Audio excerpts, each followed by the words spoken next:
Shubor nakaslem jong Nongsan Hima.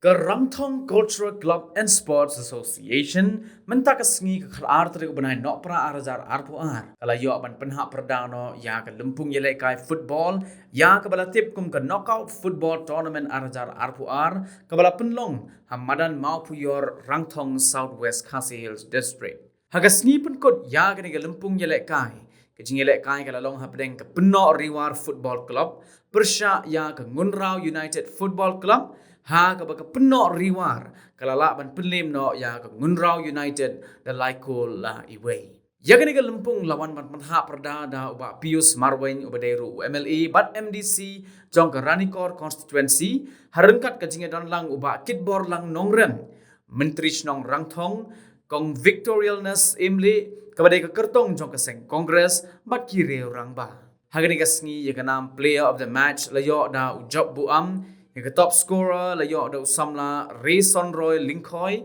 yang kenam best goalkeeper layo ra da uban sensyar nongrang kat be yang kenam player of the tournament pat layo ra da ubantai ya pniau jong ke penok riwar football club.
Hoy na kalian kejonga ngelawan pun sin ban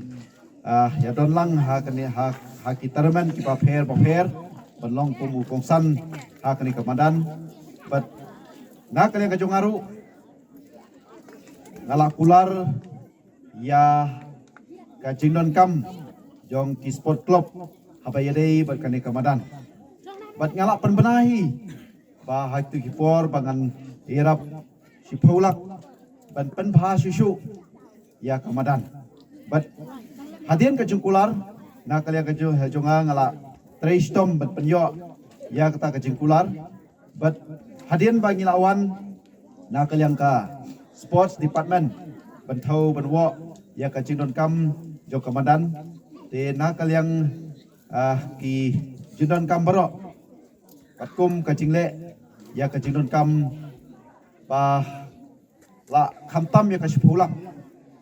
kala nak lihat sport kala sanction ar pulai lak 20,000